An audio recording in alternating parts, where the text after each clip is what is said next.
The studio was filled with the rich odor of roses, and when the light summer wind stirred amidst the trees of the garden, there came through the open door the heavy scent of the lilac, or the more delicate perfume of the pink flowering thorn.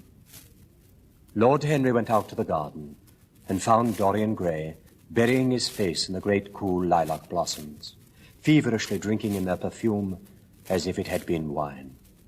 He came close to him and put his hand upon his shoulder. "You are quite right to do that," he murmured.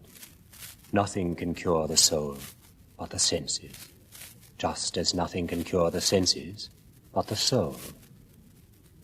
Dorian Gray frowned and turned his head away. He could not help liking the tall, graceful young man who was standing by him. His romantic olive-colored face and worn expression interested him. There was something in his low, languid voice that was absolutely fascinating. But he felt afraid of him, and ashamed of being afraid. Why had it been left for a stranger to reveal him to himself? And yet what was there to be afraid of? He was not a schoolboy or a girl. It was absurd to be frightened. "Let us go and sit in the shade," said Lord Henry. "Parker has brought out the drinks, and if you stay any longer in this glare, you will be quite spoiled, and Basil will never paint you again. You really must not allow yourself to become sunburnt. It would be unbecoming." "What can it matter?" cried Dorian Gray, laughing, as he sat down on a seat at the end of the garden. "It should matter everything to you, Mr. Gray." "Why?" "Because you have the most marvelous youth, and youth is the one thing worth having." "I don't feel that, Lord Henry." "No, you don't feel it now. Some day, when you are old and wrinkled and ugly, when thought has seared your forehead with its lines and passion branded your lips with its hideous fires, you will feel it. You will feel it terribly. Now, wherever you go, you charm the world. Will it always be so? You have a wonderfully beautiful face, Mr. Gray. Don't frown. You have.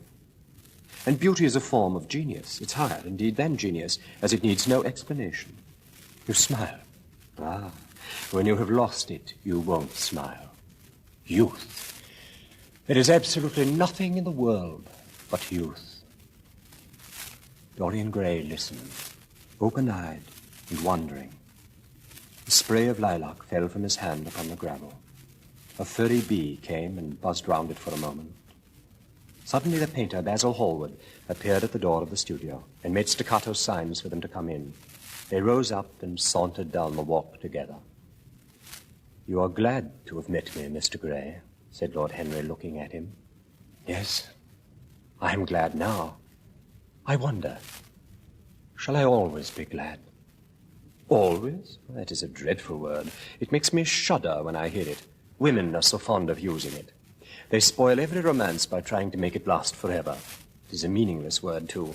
The only difference between a caprice and a lifelong passion is that the caprice lasts a little longer." As they entered the studio, Dorian Gray put his hand upon Lord Henry's arm. "In that case, let our friendship be a caprice," he murmured. Hallward looked for a long time at Dorian Gray, and then for a long time at the picture, biting the end of one of his huge brushes and frowning. "It is quite finished," he cried at last, and stooping down, he wrote his name in long vermilion letters on the left-hand corner of the canvas. Lord Henry came over and examined the picture. "My dear fellow, I congratulate you most warmly. It is the finest portrait of modern times. Mr. Gray, come over and look at yourself." Dorian passed listlessly in front of his picture and turned towards it. When he saw it, he drew back, and his cheeks flushed for a moment with pleasure. A look of joy came into his eyes, as if he had recognized himself for the first time. The sense of his own beauty came on him like a revelation. He had never felt it before. And now, as he stood gazing at the shadow of his own loveliness, the full reality of Lord Henry's description flashed across him. Yes, there would be a day when his face would be wrinkled and weazened, his eyes dim and colorless, the grace of his figure broken and deformed. The life that was to make his soul would mar his body. He would become dreadful, hideous, and uncouth.